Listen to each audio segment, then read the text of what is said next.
যারা দিন মজুর, রিক্সা চালক অথবা কোনো কঠিন পরিশ্রম করে তারা রোজা না রাখলে কি গুনাহগার হবে? আল্লাহ সুবহানাহু ওয়া তাআলা রমাদানের রোজাকে ফরজ করেছেন, সুন্নত বা নফল করেন নাই। একজন মানুষের উপর 5 ওয়াক্ত সালাত আদায় করা যেমন ফরজ, ধনী হলে যাকাত দেওয়া এবং হজ করা যেমন ফরজ, তেমন সাওম বা রোজা রাখাও তার জন্য ফরজ। কঠিন পরিশ্রমের কারণে এ সমস্ত ফরজ রহিত হয়ে যায় না।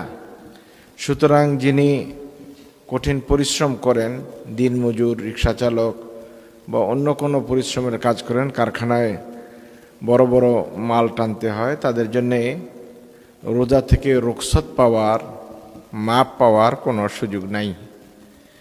এজন্য যা করতে হবে তা হলো শিফট পরিবর্তন করা যেতে পারে, সময় পরিবর্তন করা যেতে পারে। রাতের বেলায় পরিশ্রম বেশি করে দিনের বেলায় রোজা রাখার চেষ্টা করতে হবে।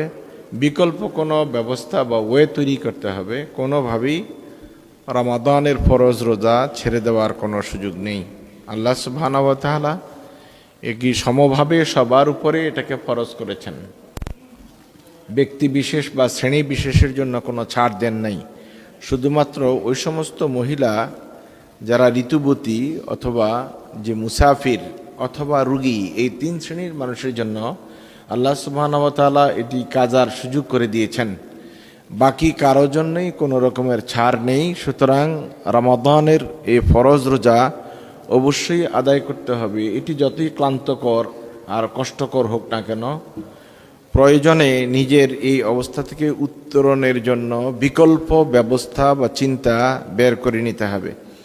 একজন রোজাদার সে জানে যে আমাকে বছরে একবার 1 মাস রোজা রাখতে হবে। সুতরাং এই প্রিপারেশনটা তাকে আগ থেকেই রাখা উচিত, করা উচিত। আল্লাহ তাআলা সবাইকে তার এই ফরজ আদায় করার তৌফিক দান করুক। আমরা সবাই বলি আমিন।